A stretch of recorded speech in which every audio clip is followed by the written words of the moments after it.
حدیث میں ہمیں اس کے جو ہے وہ کیا وہ ملتے ہیں فضیلت؟ سبحان اللہ. دیکھیں آپ نا اس کو ایک اور واقعے کے ساتھ اٹیچ کر لیں جی کہ جب واقعہ افک ہوا ہے نا، ہاں حضرت عائشہ صدیقہ رضی اللہ تعالیٰ عنہ پر بہتان لگا، بالکل تو اس میں جو لوگ انوالو تھے اس میں ایک مصطح بن اساسہ تھا. جی ہاں جی ہاں اور مصطح بن اساسہ ان لوگوں میں سے تھا جن کا وظیفہ حضرت ابوبکر صدیق رضی اللہ تعالیٰ نے مقرر کیا. ایسے ہی اب حضرت ابوبکر صدیق رضی اللہ تعالیٰ نے طے کر لیا کہ جب اللہ تعالیٰ نے قرآن میں حضرت عائشہ کی برات نازل فرما دی حضرت عائشہ رضی اللہ تعالیٰ عنہ کی، تو حضرت ابوبکر صدیق رضی اللہ تعالیٰ نے طے کر لیا کہ آئندہ میں مصطح کو وظیفہ نہیں دوں گا. اللہ اکبر. تو اللہ تعالیٰ نے قرآن میں یہ فرمایا کہ کیا تم یہ نہیں چاہتے کہ اللہ تمہیں معاف کر دے؟ اللہ اکبر اللہ اکبر. اگر تم یہ چاہتے ہو کہ اللہ تمہیں معاف کر دے تو پھر اللہ کے بندوں کو بھی معاف کر دو. واہ سمپل از دیٹ. کیا بات کیا بات جب اللہ کے بندوں کو معاف کرو گے تو پھر اللہ سے معافی کی توقع رکھو. کیا بات. اور اگر آپ اللہ کے بندوں کو معاف نہیں کرتے تو پھر اللہ سے کیا توقع رکھتے ہو کہ اللہ تعالیٰ تمہیں معاف کرے؟ سبحان اللہ. تو یہ تو اصول ہے سیدھا سادہ سا صحیح. کہ آپ لوگوں کو معافی دیتے رہیں گے تو اس سے وہ ہمارے ایک استاد محترم کہا کرتے تھے کہ جب آدمی صبح گھر سے نکلے نا صحیح تو اس کو دونوں جیب میں معافیوں سے بھر کے نکلنا چاہیے. ایک جیب وہ جس میں معافیاں دینی ہیں اور ایک جیب وہ جس میں معافیاں مانگنی ہے. صحیح. لہذا جہاں تھوڑی سی غلطی ہو وہیں فوراً معافی مانگ لیں، اور جہاں کسی سے تھوڑی سی غلطی ہو وہاں فوراً معافی دے دیں تاکہ شام کو جب واپس آئے تو کوئی چیز اس کے ذمے نہ ہو. اور یہ اس طرح کا آدمی کو طریقہ کار بنانا پڑے گا. مگر نا اللہ سے معافی مانگنا آسان ہے، معافی لینا مشکل ہے. کہ جب تک آپ اپنے آپ کو اپنے ڈٹرمینیشن کے ساتھ، جو پہلے بھی ہماری بات ہوئی کہ توبہ کی کوالٹی کا مسئلہ ہے، اللہ تعالیٰ کی طرف سے معافی دیے جانے کا یا توبہ کی قبولیت کا کوئی مسئلہ نہیں. کیا بات ہے کیا بات ہے. اور یہ بھی آپ نے بڑی خوبصورت بات کی کہ دیکھیں دوسروں کے کام آنا، جیسے وہ نبی اکرم صلی اللہ علیہ وسلم نے ان صحابیوں کہا کہ آپ اپنی خالہ کی خدمت کرو، والدہ نہیں حیات. تو خدمت خلق، دوسروں کے کام آنا، وہ بھی ایک بڑا کوئک ذریعہ ہے میرا خیال اللہ رب العالمین کی دیکھیں خوشنودی. جب ہم کہتے ہیں نا ان الحسنات، قرآن کہتا ہے ان الحسنات یذہبن السیئات، کہ نیکیاں گناہوں کو مٹا دیتی ہیں.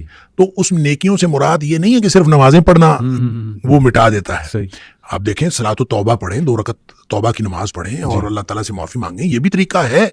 لیکن نیکیاں وہ ہیں جو آپ ساری دنیا سے جو آپ کی زندگی کے اندر انوالو ہے سب سے نیکی کرتے ہیں. اس میں حقوق اللہ والی نیکیاں بھی شامل ہیں، اس میں حقوق العباد والی نیکیاں بھی شامل ہیں. جب وہ نیکیاں کریں گے تو آپ سمجھ لیں کہ توبہ اس کے ساتھ جڑی ہوئی ہے. اب آپ ان نیکیوں کے ساتھ توبہ جڑی ہے، نیکیاں کرنا شروع کر دیں تو خود بخود جو ہے وہ جو 99 قتلوں والی حدیث ہے اس میں بھی تو یہی کہا گیا فاعبد اللہ معہم، جا کے ان کے ساتھ بندگی شروع کر دے. کوئی نہ تو چلا کاٹنے کے لیے کہا گیا، نہ اس کے لیے کوئی خاص جا کے کہا کہ ان کے ساتھ جا کے بندگی شروع کر دے. تو کوئی اللہ کی بندگی میں حقوق اللہ بھی آتے ہیں، حقوق العباد بھی آتے ہیں. تو جب وہ انسان وہ کرنا شروع کر دیتا ہے تو اس سے گناہ معاف ہوتے ہیں. شیخ ایک اور واقعہ ہمیں ملتا ہے کہ ایک شخص نبی صلی اللہ علیہ وسلم کی محفل میں آئے. صحابی کہنا مناسب ہوگا نہیں کہ وہ ظاہر مسلمان ہی تھے. انہوں نے یہ کہا کہ میں نے ایک گناہ کیا ہے، اور اگر مجھے صحیح سے یاد آ رہا ہے حدیث میں غالباً یہ ہے کہ آئی کسڈ اے وومن، اس طرح کے الفاظ ہیں. تو انہیں صحابی ہی کہیں گے؟ جی بالکل صحابی ہیں. تو نبی صلی اللہ علیہ وسلم خاموش ہو گئے غالباً. اس کے بعد نماز پڑھی گئی، اور نماز کے بعد واقعے میں آتا ہے کہ آیت نازل ہوئی اور نبی صلی اللہ علیہ وسلم نے اس کو یہ بشارت دی کہ آپ کا گناہ اللہ نے معاف فرما دیا. ایسا کچھ ہے؟ نہیں، وہ حدیث بالکل واقعہ ہے، اور لیکن اس میں ایسا ہے کہ اس نے اپنے گناہ کا ذکر کیا. ٹھیک ہے کہ میں اس طرح کا گناہ کر بیٹھا ہوں. تو نبی پاک صلی اللہ علیہ وسلم سے پوچھا کہ ہمارے ساتھ نماز پڑھی ہے؟ ٹھیک. اس نے کہا جی پڑھی ہے. آپ فرمایا جاتا ہے گناہ معاف. اللہ اکبر سبحان اللہ. تو اس کے لیے نبی کریم صلی اللہ علیہ وسلم نے فرمایا جو 2 نمازوں کے درمیان گناہ آتے ہیں، جب آدمی نمازیں پڑھتا ہے تو ایک نماز سے دوسری نماز کے درمیان جو گناہ آتے ہیں وہ اللہ تعالیٰ معاف کر دیتا ہے. صحیح. دیکھیں پیوریفیکیشن کا ایک سسٹم ہے. صحیح. نماز بھی پیوریفیکیشن کا نظام ہے. بالکل ٹھیک. رمضان سے رمضان تک، جمعے سے جمعے تک. صحیح.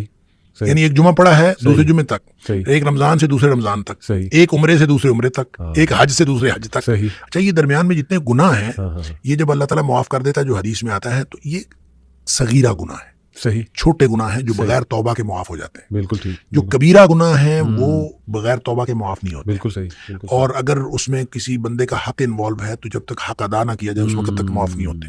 لیکن صغیرہ گناہ جو چھوٹے چھوٹے گناہ ہیں یہ معاف ہو جاتے ہیں. لہٰذا جب کبھی بھی بات کی جاتی ہے کہ نماز سے یا روزہ رکھنے سے گناہ معاف ہو گئے اور درمیان میں آنے والے گناہ معاف ہو گئے تو ان گناہوں کا تعلق صغیرہ گناہوں سے. اور ویسے بھی اللہ تعالیٰ نے سورہ نساء کے اندر اور اس کے علاوہ آگے جا کے 28ویں پارے میں اللہ تعالیٰ نے 2 جگہ پہ کم از کم قرآن میں یہ فرمایا ہے کہ چھوٹے چھوٹے گناہ جو ہیں ہم تمہارے ویسے ہی معاف کر دیں گے, تم بڑے گناہوں سے تو بچو, بڑے گناہوں سے تم بچ جاؤ, چھوٹے گناہ ہم تو تمہارے ویسے ہی معاف کر دیں. اس لیے یہ تو ایک بڑا شاندار سسٹم ہے, پیوریفیکیشن کا نظام ہے. نماز دیکھیں, نماز کے بارے میں ایک حدیث آتی ہے, میں اس حدیث کو جب پڑھتا ہوں مزہ آ جاتا ہے کہ نبی کریم صلی اللہ علیہ وسلم نے فرمایا کہ تحترقون تحترقون, تم لوگ جل رہے ہوتے ہو.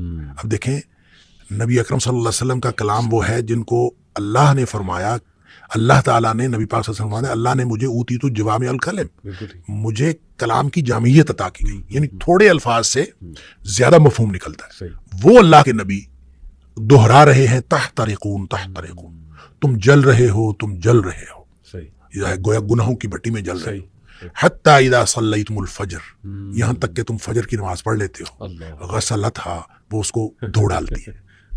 ثم تحترقون تحترقون, پھر تم نکلتے ہو تو پھر وہی دنیا ہے, وہی گناہ ہیں, وہی آنکھیں, وہی سماعتیں, کہاں کہاں تم پھر رہے ہو اور گناہ ہو رہے ہیں. شکر ہے آگے ظہر کی نماز کا وقت آ جاتا ہے. حتی اذا صلیتم الظہر غسلتھا, تم ظہر کی نماز پڑھتے ہو, اس کو دھو ڈالتی ہے. یہاں اسی طرح نبی پاک صلی اللہ علیہ وسلم نے 5 نمازوں کا ذکر کیا. ثم تحترقون تحترقون, پھر تم گناہوں کی بٹی میں جل رہے ہوتے ہو, آگے نماز آ جاتی ہے, غسلت, اب اس کو دھو ڈالتی. لیکن جب عشاء کی نماز کی بات کی نا, تو آپ نے فرمایا کہ حتی اذا صلیتم العشاء غسلتھا, وہ اس کو دھو ڈالتی ہے. اس کے بعد آپ نے ثم تحترقون نہیں فرمایا, آپ نے فرمایا تو ثم تنامون, پھر تم سو جاتے ہو, پھر تم سو جاتے ہو, پھر تم سو جاتے ہو. فرمایا پھر کچھ نہیں لکھا جاتا, یعنی پھر گویا وہ جو تحترقون ہو رہا تھا, گناہ ہو رہے تھے, وہ گناہ ختم ہو گئے. سوئے ہوئے کے آدمی کا تو کچھ نہیں لکھا جاتا. ویسے بھی نبی پاک صلی اللہ علیہ وسلم فرمایا رفع الاقلام عن ثلاث, 3 قسم کے لوگوں سے قلم اٹھا لیا جاتا ہے. تو سوئے ہوئے سے قلم اٹھا لیا جاتا, تمہارے اوپر کچھ نہیں لکھا جاتا حتی تستيقظوا, جب تک تم جاگ نہ جاؤ اس وقت تک کچھ نہیں لکھا جاتا. اچھا, اس کا مطلب یہ ہے کہ جو نہیں سویا عشاء کے بعد, تو وہ تو تحترقون تحترقون ہو رہا ہے نا. تو یہاں سے ایک بات, ایک مسئلہ نکلتا ہے کہ ہم جو عشاء کی نماز پڑھ کے جاگتے رہتے ہیں اور 11-12 بجے تک جاگتے رہتے ہیں, تو ہم گناہوں کو سمیٹتے رہتے ہیں اور غسلتھا کیے بغیر سو جاتے ہیں. یہ اتنا بڑا رسک لیتے ہیں ہم. اس لیے نبی پاک صلی اللہ علیہ وسلم نے حضرت ابو ہریرہ رضی اللہ تعالیٰ عنہ کو فرمایا تھا کہ ابو ہریرہ, سونے سے پہلے وتر پڑھنا نہ بھولنا.